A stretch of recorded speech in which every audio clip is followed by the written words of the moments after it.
Mabuti po ba ang Diyos? Is the Lord. Tapakan nga po muna si Lord. Amen. Ganyan nga po, no, ang mga pangako ng Diyos ay ibubuhos niya. At sa oras na to, patuloy po ibubuhos ng Lord ang kanyang mga pagpapala sa ating pong paghahandog, no? Bago tayo dadako sa paghahandog, sa pagbibigay church, napakabuti ni Lord. Amen.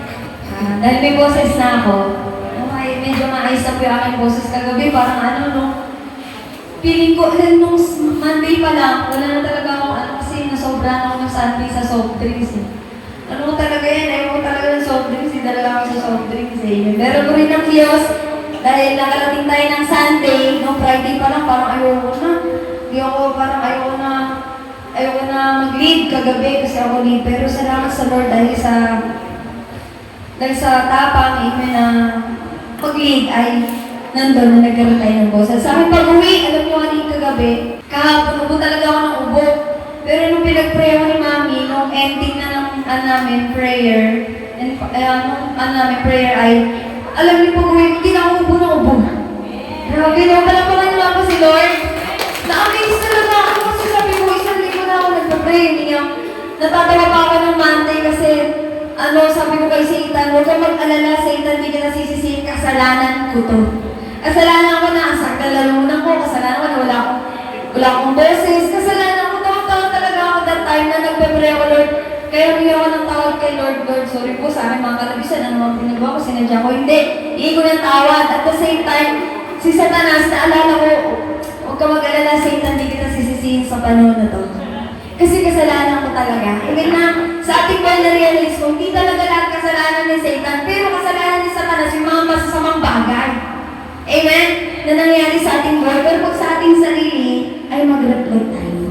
Humingi tayo ng tawad sa Diyos, baka naman talagang may pagkakamali tayo sa Panginoon. Amen? Kagabi, sabi ko, na-amaze talaga ako sa mga.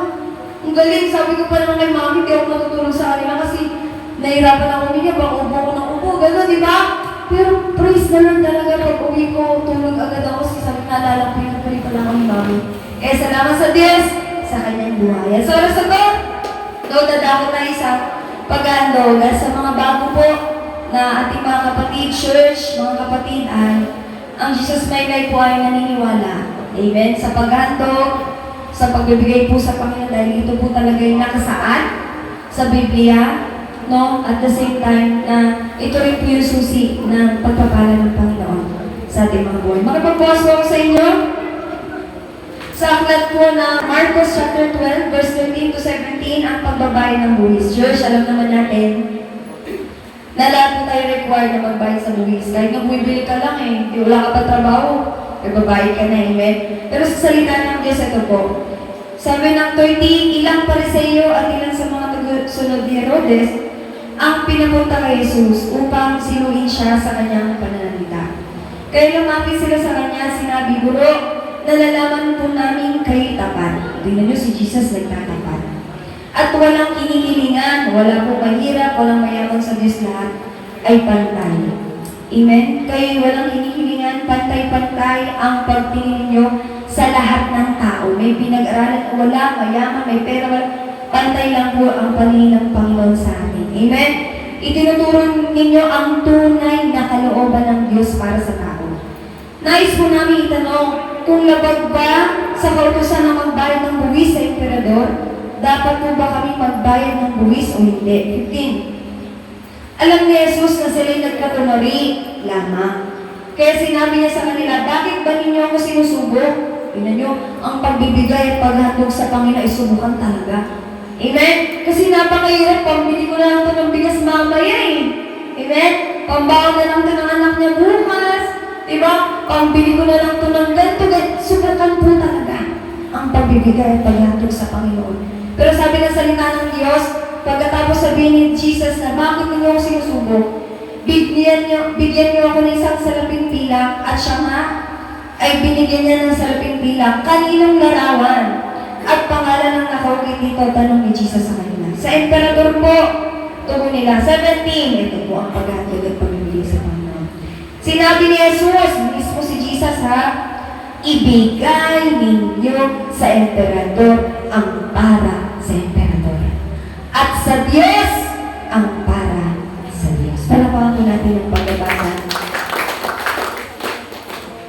ng salita ng Diyos. Na church, narinig po natin na meron po talagang pagbibigay, meron po talagang paghahandog, meron po talagang pagpaparangan sa Diyos.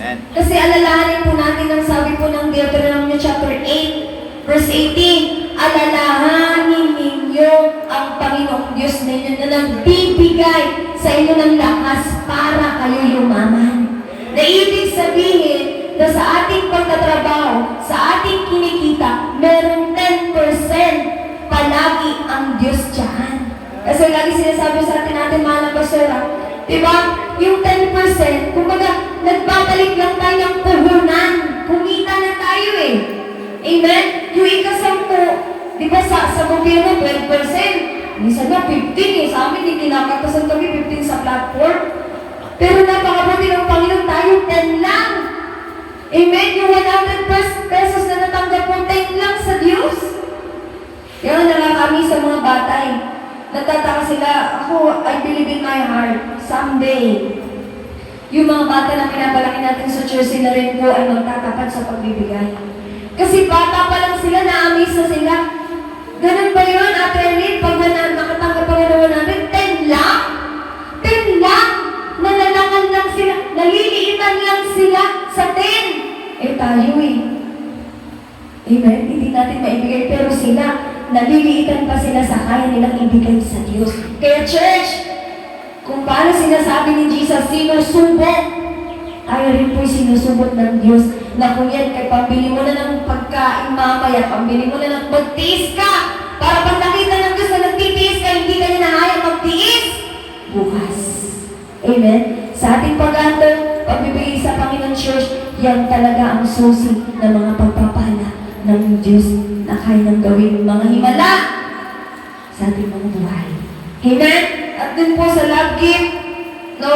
Sabi po sa 1 Timothy chapter 5 verse 17, ang mga matatandang pinuno ng iglesia, yan ang love gift, yan po yung sama natin pastora, na mahusay mamahala, ay karapat dapat tumanggap ng paggalang at kabayaran, lalo na ang mga masigasig sa pangangaral at pagtuturo ng salita ng Diyos. Kaya church, huwag tayong magtataka, bakit may part dyan yung pastor nyo? Bakit may mga part dyan yung mga leader ng church?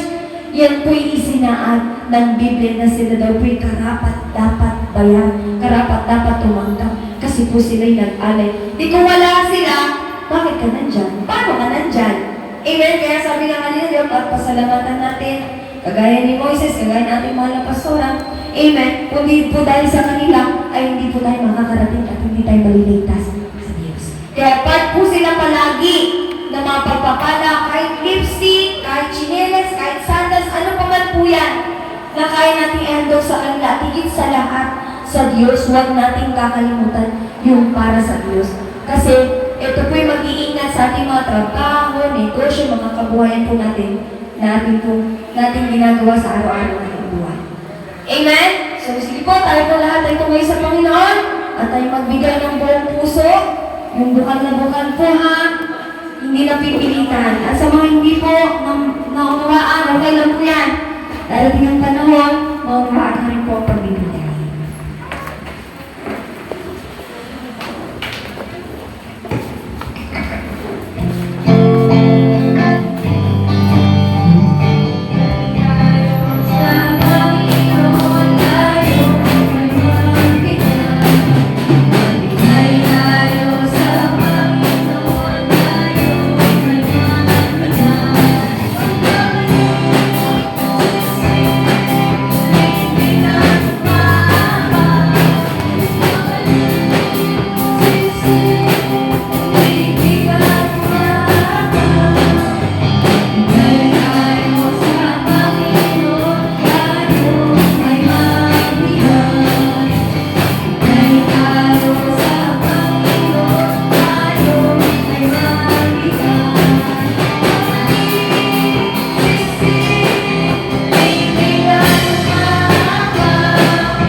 Ating po extend, ating po mga kamay, ating bless po natin at para multiply ni Lord, ito po mga salamin na inyo po naibigan. Tayo po pumikit.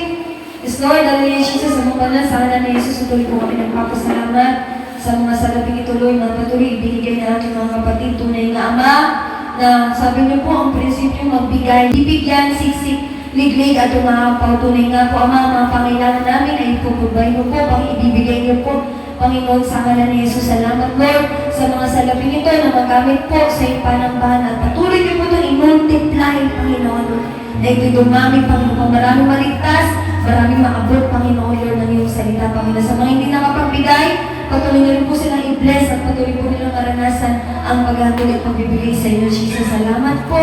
In Jesus' name, Amen and Amen. Palapang